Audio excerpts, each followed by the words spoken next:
नमस्कार, स्वागत है आप सभी का न्यूज़ 18 राजस्थान पर। मैं हूं आपके साथ हेमंत कुमार। आप देख रहे हैं प्रदेश हमारा बुलेटिन, जिसमें हम सबसे पहले बात करेंगे आज की 4 बड़ी खबरों की। पहली बड़ी खबर 12 से, जहां पर मुख्यमंत्री ने बीजेपी पर धर्म के नाम पर राजनीति करने के गंभीर आरोप लगाए हैं। उधर राजेंद्र राठौड़ के बयान के बाद सस्पेंस और बढ़ गया है प्रदेश में। वहीं प्रदेश में तूफानी बारिश ने जमकर तबाही मचाई है और साथ ही साथ आज की बड़ी खबरों में शुमार है शिक्षक भर्ती लेवल 1 का परिणाम जारी हो गया है। इन चारों बड़ी खबरों पर दिन भर हमने अपडेट आप तक पहुंचाई और लगातार इन पर नजर हमारी बनी हुई है। तो चलिए अब खबरों को विस्तार से देखते हैं। प्रधानमंत्री नरेंद्र मोदी के 31 मई के अजमेर दौरे को लेकर भारतीय जनता पार्टी की तैयारियां तेज हो गई हैं। नेता प्रतिपक्ष राजेंद्र राठौड़ लगातार अजमेर में कैंप कर रहे हैं। न्यूज़ 18 से खास बातचीत करते हुए राजेंद्र राठौड़ ने कहा कि प्रधानमंत्री मोदी के अजमेर यात्रा के दौरान कुछ चौंकाने वाला हो सकता है। वहीं प्रधानमंत्री के दौरे से पहले सियासी अटकलें भी तेज हो गई हैं। राजेंद्र राठौड़ के बयान से सस्पेंस बढ़ गया। उन्होंने कहा कि कुछ चौंकाने वाली बातें भी होने की संभावना है। तो क्या कांग्रेस के कुछ बड़े नेता इस समय भारतीय जनता पार्टी के संपर्क में हैं? देखिए, ये मैं कह नहीं सकता। इसके परिणाम जब आएंगे तो अपने आप आपके सामने आएंगे, और निश्चित तौर पर कुछ चौंकाने वाली बातें भी होने की संभावना है। वहीं नेता प्रतिपक्ष राजेंद्र राठौड़ के चौंकाने वाली बात की संभावना पर कांग्रेस पार्टी ने जोरदार पलटवार किया है। कांग्रेस के प्रवक्ता आरसी चौधरी ने कहा कि ईडी सीबीआई के डर से भ्रष्ट लोग बीजेपी में शामिल हो सकते हैं, लेकिन जनता प्रधानमंत्री मोदी से महंगाई समेत अनेक मुद्दों को लेकर के सवाल पूछेगी।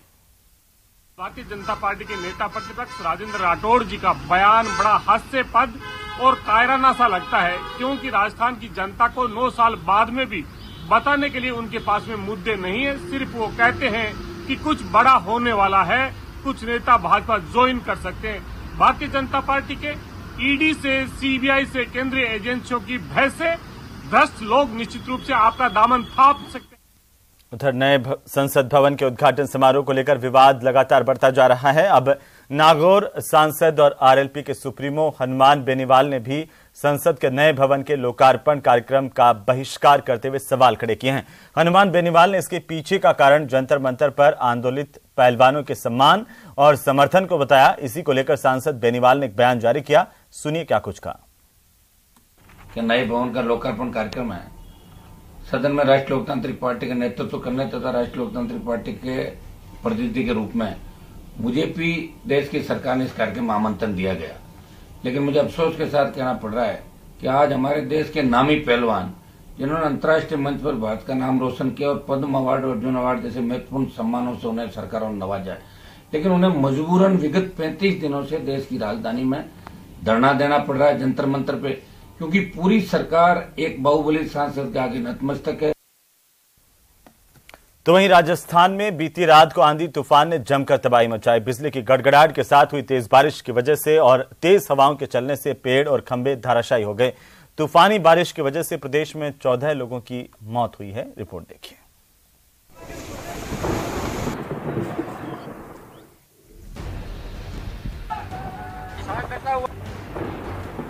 तूफानी बारिश ने मचाई तबाही।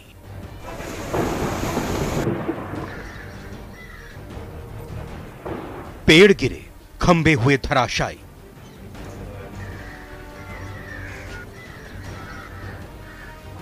आशियाने उजड़े, 14 की मौत। बारिश और ओलावृष्टि के कारण कई जिलों में सड़कें धंसने की भी खबरें हैं। अचानक मौसम में हुए इस बदलाव से प्रदेश का तापमान 10 डिग्री तक नीचे गिर गया। मौसम विभाग के मुताबिक 28 मई से नया वेस्टर्न डिस्टर्बेंस एक्टिव हो रहा है। प्रदेश वासियों को अगले 7 दिनों तक भीषण गर्मी से राहत मिल सकती है, लेकिन बदलते मौसम के बीच अलर्ट रहने को भी कहा जा रहा है।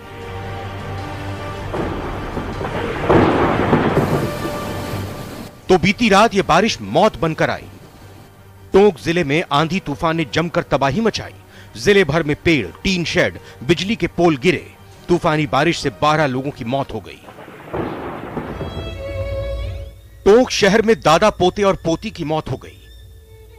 निवाई में 2 बच्चों समेत 3 की मौत हो गई।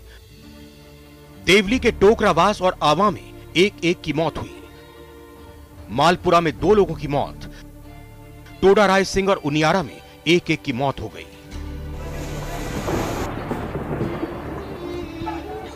मंजर इतना खतरनाक था सर, ये देखने के बाद आदमी के रोंगटे खड़े हो जाए। करीब करीब 10 लोग घायल हैं और 3 लोगों की मौत हो चुकी है उसमें, जिसमें 2 तो मेरे भतीजे हैं, एक हमारे बड़े पापा है। आपको आंधी तूफान आया, उसके नीचे हमारा पूरा परिवार दब गया, 10 लोग घायल है, जख्मी।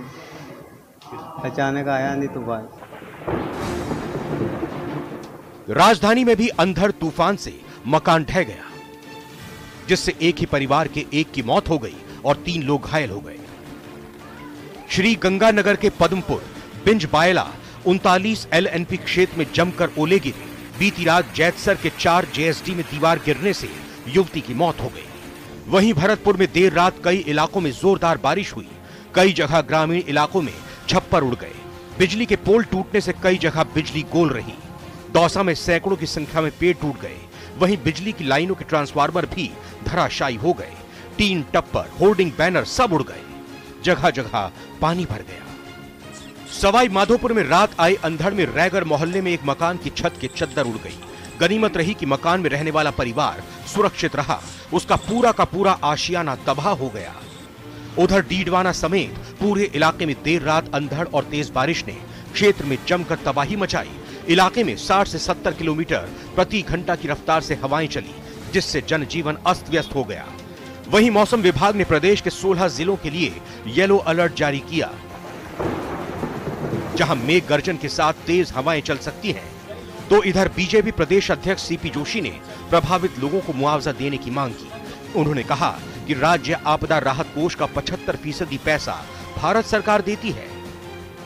राजस्थान के खजाने में हजारों करोड़ रुपया है, तो उन पैसों का क्यों नहीं, जहां जिनकी जान चली गई, जिनको पशुधन का नुकसान हुआ है, किसी का मकान को नुकसान हुआ है, तुरंत इसकी जांच कराकर तुरंत उनको मुआवजा देने का सरकार काम क्यों नहीं करती। वहीं आपदा प्रबंधन विभाग ने अंधड़ बारिश से नुकसान के आकलन के निर्देश सभी जिला कलेक्टरों को दे दिए हैं। Bureau report, news 18 Rajasthan. तो वहीं प्रदेश में आंधी तूफान की वजह से मौतों का मामले को लेकर के कांग्रेस के नेता सचिन पायलट ने आपदा राहत मंत्री गोविंद राम मेघवाल को एक चिट्ठी लिखी है। पत्र लिख करके सचिन पायलट ने प्रभावित परिवारों को नुकसान का मुआवजा देने की मांग की है।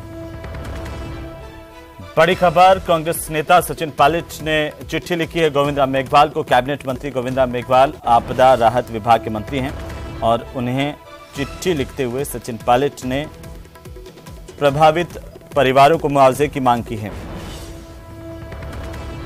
अपने पत्र में सचिन पायलट ने लिखा कि तूफानी हवाओं के साथ हुई मूसलाधार बारिश की वजह से टोंक जिले में 12 लोगों की मौत हुई है, 40 से ज्यादा लोग घायल हुए हैं। इन तमाम लोगों को नुकसान की भरपाई के लिए मुआवजा प्रदान किया जाए।